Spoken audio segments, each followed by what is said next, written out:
Hi, good morning. Today is the 27th of June, and our reading today is from Romans chapter 8, verses 20 to 22. It's it's a much longer one. For the creation was subjected to frustration, not by its own choice, but by the will of the one who subjected it, in hope that the creation itself will be liberated from its bondage to decay and brought into the freedom and glory of the children of God. We know that the whole creation has been groaning as in the pains of childbirth right up to the present time. And if you just start by this last verse, you just open your window or you watch the news today and you realize that there is a problem in this planet, that things are not as they should be, because there is as Paul says here, the whole creation has been groaning as in the pains of childbirth right up to the present time. It is as if it's being groaning in the pains of childbirth, but the child never comes. It's a constant pain. We see what's happening in the world today, that there is something wrong with creation. I mean, there is decay, as it says in the beginning of this text, that one day creation will be liberated from its bondage to decay and brought into the freedom and glory of the children of God. And in Genesis, there is a very interesting text that we sometimes don't like reading at all, because it's too much. It brings home the reality of our own lives, of the vanity of our own lives. Cursed is the ground because of you, says God to man. Through painful toil, we will eat food from it, and all the days of your life. It will produce thorns and thistles for you, and you will eat the plants of the field. By the sweat of your brow, you will eat your food, until you return to the ground, since from it you were taken. For dust you are, and to dust you will return. It's not very encouraging, is it? But it's life, isn't it? It's part of our lives. We all know that we will become dust one day. So it is a bit discouraging to talk about it on a Saturday morning and it's sunny outside. But it's the reality of life, isn't it? Decay. He's talking about decay here. There's going to be decay. But there is hope in that text of Romans chapter 8, because there's going to be the manifestation of the glory of the children of God, the glory of God in the children of God. Peter, it's even more harder to read 2 Peter chapter 3.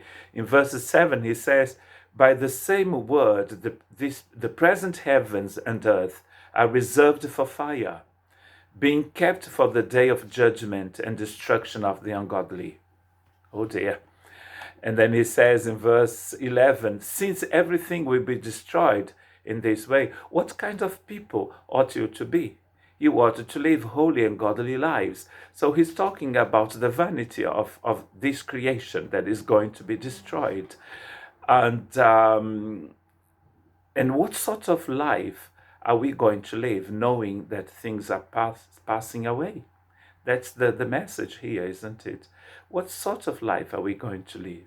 Are we going to live holy and godly lives, or are we just going to be ungodly?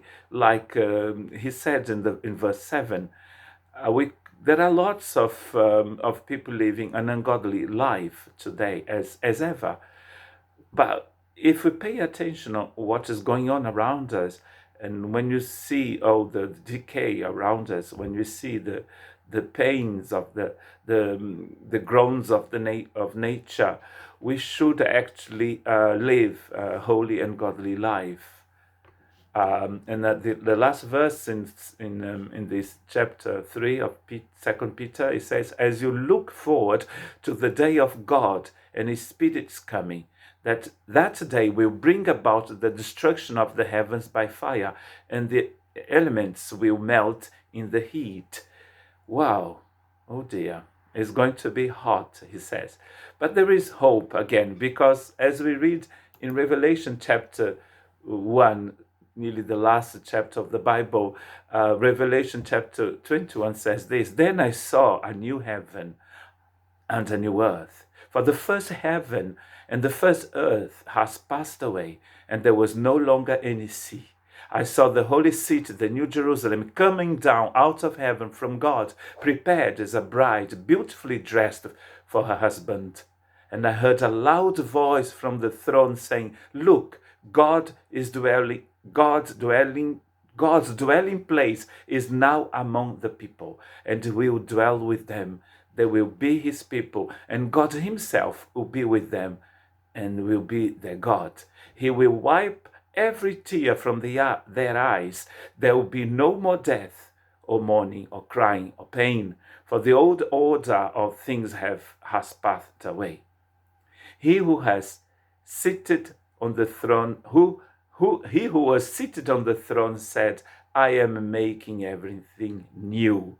Then he said, write this down, for these words are trustworthy and true.